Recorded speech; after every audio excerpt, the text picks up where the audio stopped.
जय भोलेनाथ। आप सभी का हमारे YouTube चैनल पर हार्दिक स्वागत है। आज शिव महापुराण कथा में आप शिव जी के महाकाल आदि 10 अवतारों का और 11 रुद्र अवतारों के साथ ही भगवान शिव के दुर्वासा अवतार और हनुमत अवतार का वर्णन सुनने वाले हैं। अगर आपने इससे पहले का अध्याय नहीं सुना है तो जरूर सुनिएगा। तदंतर गृहपति अवतार की बात कहकर नंदीश्वर ने कहा, हे मुने, अब शंकर जी के उपासना कांड द्वारा सेवित महाकाल आदि 10 अवतारों का वर्णन भी भक्तिपूर्वक सुनो। उनमें पहला अवतार महाकाल नाम से प्रसिद्ध है, जो सत्पुरुषों को भोग और मोक्ष देने वाला है। उस अवतार की शक्ति भक्तों की मनोवांछित कामनाएं पूर्ण करने वाली महाकाली है। दूसरा तार नामक अवतार हुआ, जिसकी शक्ति तारा देवी हुई। वे दोनों भुक्ति मुक्ति के प्रदाता और अपने सेवकों के लिए सुखदायक हैं। बाल भुवनेश नाम से तीसरा अवतार हुआ, उसमें बाला भुवनेशी शिवा शक्ति हुई, जो सज्जनों को सुख देने वाली है। चौथा भक्तों के लिए सुखद और भोग मोक्ष प्रदायक षोडश श्री विद्येश नामक अवतार हुआ और षोडशी श्री विद्या शिवा उसकी शक्ति हुई।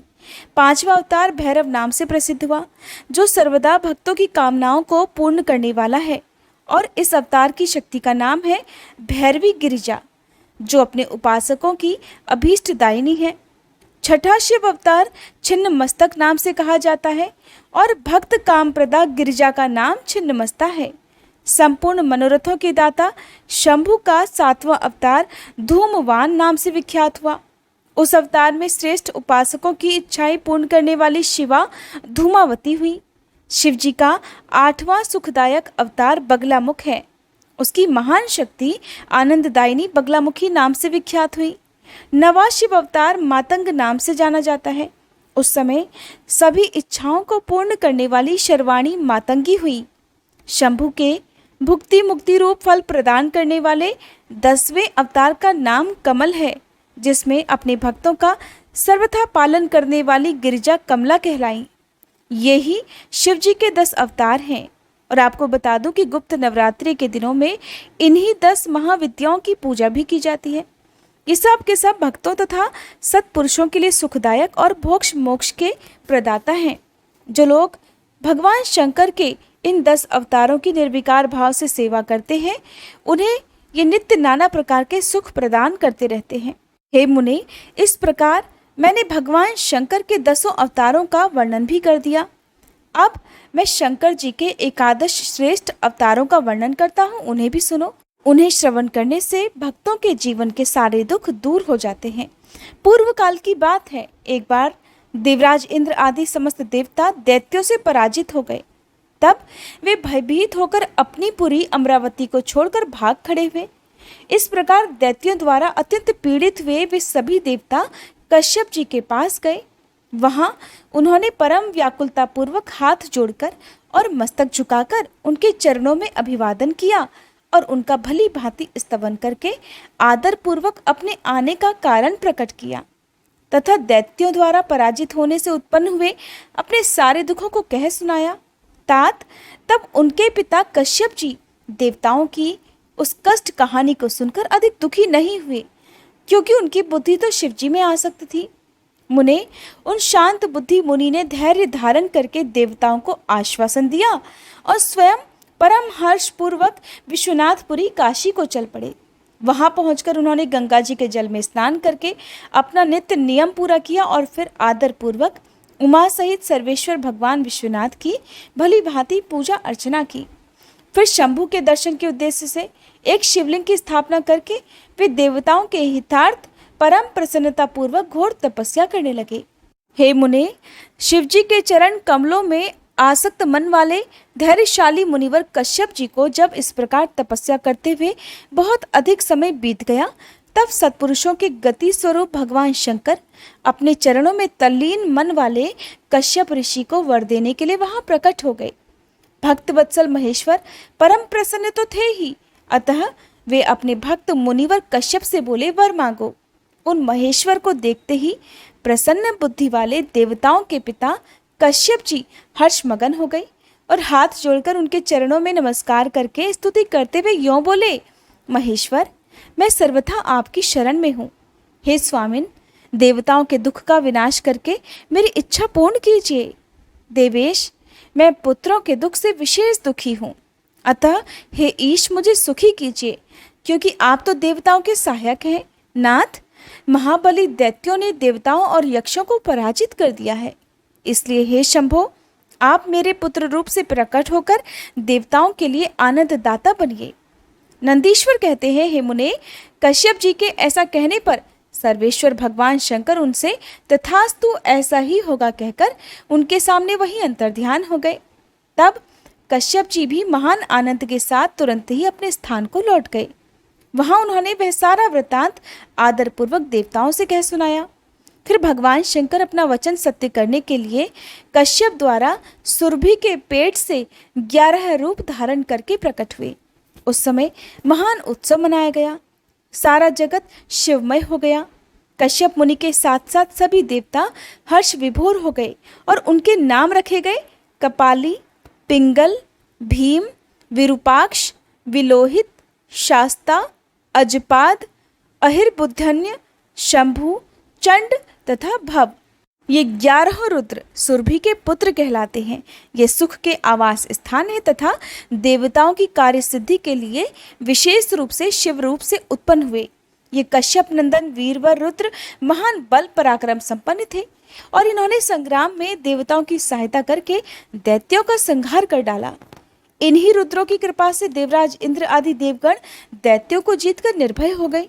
उनका मन स्वस्थ हो गया और वे अपना अपना राज्य कार्य संभालने लगे। अब भी शिव स्वरूपधारी वे सभी महारुद्र देवताओं की रक्षा के लिए सदा स्वर्ग में विराजमान रहते हैं। तात, इस प्रकार मैंने तुमसे शंकर जी के 11 रुद्र अवतारों का वर्णन भी कर दिया। ये सभी समस्त लोगों के लिए सुखदायक हैं। ये निर्मल आख्यान संपूर्ण पापों का विनाशक, धन, यश और आयु का प्रदाता तथा सभी मनोरथों को पूर्ण करने वाला है। नंदीश्वर कहते हैं, हे मुने, अब तुम शंभु के एक दूसरे चरित्र को, जिसमें शंकर जी धर्म के लिए दुर्वासा होकर प्रकट हुए थे, प्रेम पूर्वक श्रवण करो। अनुसुया के पति ब्रह्मवेत्ता तपस्वी अत्रि ने ब्रह्मा जी के निर्देशानुसार एक बार पत्नी सहित ऋषिकुल पर्वत पर जाकर पुत्र कामना से घोर तप किया। उनकी तपस्या से प्रसन्न होकर श्री ब्रह्मा, विष्णु और महेश तीनों उनके आश्रम पर गए। उन्होंने कहा, हम तीनों संसार के ईश्वर हैं। हमारे अंश से तुम्हारे 3 पुत्र होंगे जो त्रिलोकी में विख्यात तथा माता पिता का यश बढ़ाने वाले होंगे। ऐसा कहकर वे चले गए। ब्रह्मा जी के अंश से चंद्रमा हुए, जो देवताओं के समुद्र में डाले जाने पर समुद्र से प्रकट हुए। श्री हरि के अंश से श्रेष्ठ संन्यास पद्धति को प्रचलित करने वाले दत्त उत्पन्न हुए और रुद्र के अंश से मुनिवर दुर्वासा ने जन्म लिया। इन दुर्वासा ने महाराज अम्बरीश की परीक्षा ली थी। जब सुदर्शन चक्र ने इनका पीछा किया तब शिवजी के आदेश से अम्बरीश के द्वारा प्रार्थना करने पर चक्र शांत हुआ था। इन्होंने भगवान राम की परीक्षा भी ली। काल ने मुनि का वेश धारण करके श्री राम के सामने ये शर्त रख दी थी कि मेरे साथ बात करते समय श्री राम के पास कोई ना आए, जो आएगा उसका निर्वासन कर दिया जाएगा। दुर्वासा जी ने हट करके लक्ष्मण जी को भेजा। तब श्री राम ने तुरंत ही लक्ष्मण जी का त्याग कर दिया। इन्होंने भगवान श्री कृष्ण की भी परीक्षा ली और उनको श्री रुक्मणी सहित रथ में जोता। इस प्रकार दुर्वासा मुनि ने अनेकों विचित्र चरित्र किए। मुने, अब इसके बाद तुम हनुमान जी का चरित्र भी सुनो। हनुम रूप से शिवजी ने बड़ी उत्तम लीलाएं की हैं। विप्रवर, इसी रूप से महेश्वर ने भगवान राम का परम हित किया था। वह सारा चरित्र सब प्रकार के सुखों का दाता है, उसे तुम प्रेम पूर्वक सुनो। एक समय की बात है, जब अत्यंत अद्भुत लीला करने वाले गुणशाली भगवान शंभु को विष्णु के मोहिनी रूप का दर्शन प्राप्त हुआ, तब वे कामदेव के बाणों से आहत हुए की तरह क्षुब्ध हो उठे। उस समय उन परमेश्वर ने राम कार्य की सिद्धि के लिए अपना वीर्यपात किया। तब सप्तऋषियों ने उस वीर्य को पत्र पुटक में स्थापित कर लिया, क्योंकि शिवजी ने ही राम कार्य के लिए आदरपूर्वक उनके मन में प्रेरणा की थी। फिर उन महर्षियों ने शंभु के उस वीर्य को राम कार्य की सिद्धि के लिए गौतम कन्या अंजनी में कान के रास्ते स्थापित कर दिया। तब समय आने पर उस गर्भ से शंभु महान बल पराक्रम संपन्न वानर शरीर धारण करके उत्पन्न हुए। उनका नाम हनुमान रखा गया। महाबली कपीश्वर हनुमान जब शिशु ही थे, उसी समय उदय होते हुए सूर्य बिंब को छोटा सा फल समझकर तुरंत ही निकल गए। जब देवताओं ने उनकी प्रार्थना की, तब उन्होंने उसे महाबली सूर्य जानकर उगल भी दिया। तब देवर्षियों ने उन्हें शिवजी का अवतार माना और बहुत सारा वरदान भी दिया। तदंतर हनुमान जी अत्यंत हर्षित होकर अपनी माता के पास गए और उन्होंने ये सारा वृतांत आदरपूर्वक कह सुनाया। फिर माता की आज्ञा से धीर वीर कपि हनुमान ने नित्य सूर्य के निकट जाकर उनसे अनायास ही सारी विद्याएं सीख ली। फिर रुद्र के अंशभूत कपि श्रेष्ठ हनुमान सूर्य की आज्ञा से सूर्यांश से उत्पन्न हुए सुग्रीव के पास चले गए। इसके लिए उन्हें अपनी माता से भी आज्ञा मिल चुकी थी। फिर नंदीश्वर ने भगवान राम का समस्त चरित्र संक्षेप से वर्णन करके कहा, हे मुने, इस प्रकार कपिश्रेष्ठ हनुमान ने सभी तरह से भगवान श्री राम का कार्य भी पूरा किया, तरह तरह की लीलाएं की, असुरों का मान मर्दन किया, भूतल पर राम भक्ति की स्थापना की और खुद भक्ताग्रण्य होकर राम सीता को सुख भी प्रदान किया। वे रुद्रावतार ऐश्वर्यशाली हनुमान लक्ष्मण जी के प्राणदाता, सभी देवताओं के गर्वहारी और भक्तों का उद्धार करने वाले हैं। महावीर हनुमान सदा राम कार्य में लीन रहने वाले, लोकों में रामदूत नाम से विख्यात, दैत्यों के संहारक और भक्तवत्सल हैं। हे तात, इस प्रकार मैंने हनुमान जी का श्रेष्ठ चरित्र, जो धन, कीर्ति और आयु को बढ़ाने वाला तथा सभी इच्छाओं को पूर्ण करने वाला है, तुमसे वर्णन कर दिया। जो मनुष्य इस चरित्र को भक्तिपूर्वक सुनता है अथवा समाहित चित्त से दूसरों को सुनाता है, वह इस लोक में सभी सुखों को भोगकर अंत में परम मोक्ष को प्राप्त कर लेता है। जय भोलेनाथ। अगले अध्याय में आप भगवान शिव के पिपलाद अवतार के साथ ही महर्षि दधीची के शरीर त्याग के बारे में और भी अन्य कथाओं के बारे में सुनेंगे। बहुत ही कम लोग जानते होंगे कि शनिवार के दिन जब अमावस्या पड़ती है या किसी भी अमावस्या के दिन जो पूजा की जाती है, वो शनिदेव के, पीपल के पेड़ की पूजा के और पिपलाद भगवान के अधूरी मानी जाती है। तो भगवान शिव का ही अवतार थे पिपलाद भगवान, जिनके बारे में आप शनिवार के दिन जो कथा सुनेंगे। और संयोग की बात यह है कि उसी दिन भाद्रपद मास की अमावस्या भी है, जिसे पिठौरी अमावस्या भी कहते हैं, कुछ ग्रहणी अमावस्या भी कहते हैं।